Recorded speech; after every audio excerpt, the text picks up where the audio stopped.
దాంతోపాటు ఆస్పిరెంట్స్ కూడా నరసింహ గారు స్టార్టింగ్ నుంచి కూడా మీకు అందరికీ తెలుసు అసలు ఏం జరిగింది ఏందనేది. సో సానుకూలంగా ప్రభుత్వం స్పందించి వాయిదా వేసింది. ఎటువంటి సెలబ్రేషన్లకు ప్రిపేర్ అవుతున్నారు నిరుద్యోగులు? ముందుగా తెలంగాణ రాష్ట్ర ముఖ్యమంత్రి ప్రజాపాలన అధినేత ముఖ్యమంత్రి రేవంత్ రెడ్డి గారికి తెలంగాణ వ్యాప్తంగా ఉన్న విద్యా నిరుద్యోగుల పక్షాన ప్రత్యేక కృతజ్ఞతలు చెప్తా ఉన్నాం.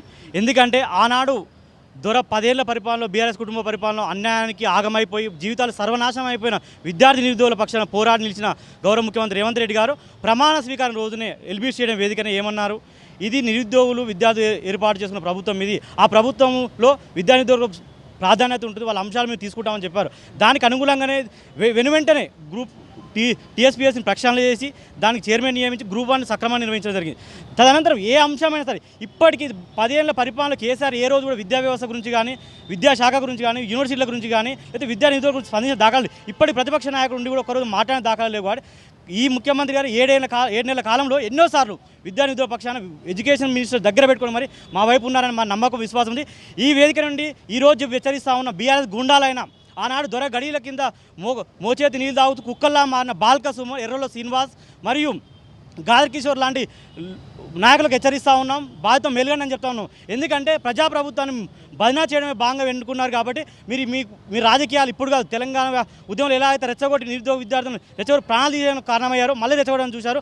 మా నిరుద్యోగులు విద్యార్థులు మేలుకొని ఉన్నారు. మా నాయకుడు అయినటువంటి రేవంత్ రెడ్డి గారు మాకు అండా ఉన్నారు. కాబట్టి మీలాంటి కుట్రలు పనిచేయవు, మళ్ళీ కూడా ఏం చేయాలని చెప్తూనే నా విద్యా నిరుద్యోగ మిత్రులారా మళ్ళీ చెప్తున్నాం, ఎవరి ట్రాప్లో పడకుండా మనం చదువుకుందాము.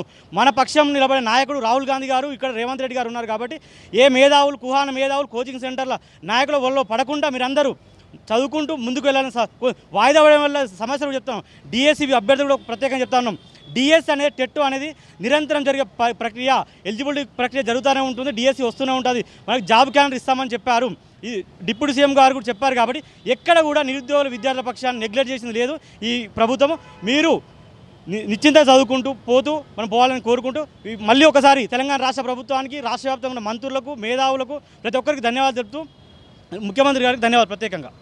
రైట్, ఇది మొత్తం మీద గ్రూప్ 2 గ్రూప్ 3కి సంబంధించి నిరుద్యోగులంతా కూడా సంబరాలకు సిద్ధమవుతున్నారు. అటు ఉస్మానియా క్యాంపస్ సిటీలో కావచ్చు, అదేవిధంగా ఇతర ఏదైతే వాళ్ళు చదువుకున్నటువంటి సెంట్రల్ లైబ్రరీల వద్ద కావచ్చు, కోచింగ్ సెంటర్ల వద్ద వాళ్ళైతే సెలబ్రేషన్లకు సిద్ధమవుతున్నటువంటి పరిస్థితి. ఎందుకంటే ఎన్నో ఉద్యమాలు, ఎన్నో ధర్నాలు, ఎన్నో ముట్టడిలు, ఎంతోమంది మంత్రుల్ని కలిసిన తర్వాత వాళ్ళ యొక్క కష్టం ఫలించింది అనుకోవచ్చు. మనం అందరం చూసినాం ఆర్టీసీ క్రాస్ రోడ్లో వాళ్ళు చేసినటువంటి నిరసన కార్యక్రమాలు కావచ్చు, ఉస్మానియా క్యాంపస్ సిటీలో పోలీసుల చేతులు దెబ్బలు కావచ్చు, ఇలా అనేక రకాల కార్యక్రమాల తర్వాత, అనేక అవమానాల తర్వాత ఇక తెలంగాణ రాష్ట్ర నిరుద్యోగులందరికీ కూడా రాష్ట్ర ప్రభుత్వం చర్చలు జరిపి 2 దఫాల చర్చలు ఫలించినాయని చెప్పుకోవచ్చు. చర్చల అనంతరం కూడా రాష్ట్ర ప్రభుత్వము అటు టీజీపీఎస్సీ ఒక నిర్ణయం తీసుకుంది. ఆ నిర్ణయం ప్రకారము ఇక డిసెంబర్కు వాయిదా వేస్తున్నట్లు ఇక శుభవార్తను అయితే చెప్పేటువంటి ప్రయత్నం చేసింది. సో మొత్తం మీద నిరుద్యోగులంతా కూడా రాష్ట్ర వ్యాప్తంగా అందరూ ఒక సంతోషకరమైనటువంటి వాతావరణంలో ఈ శుభ పరిణామాన్ని అందరూ కూడా అటు సోషల్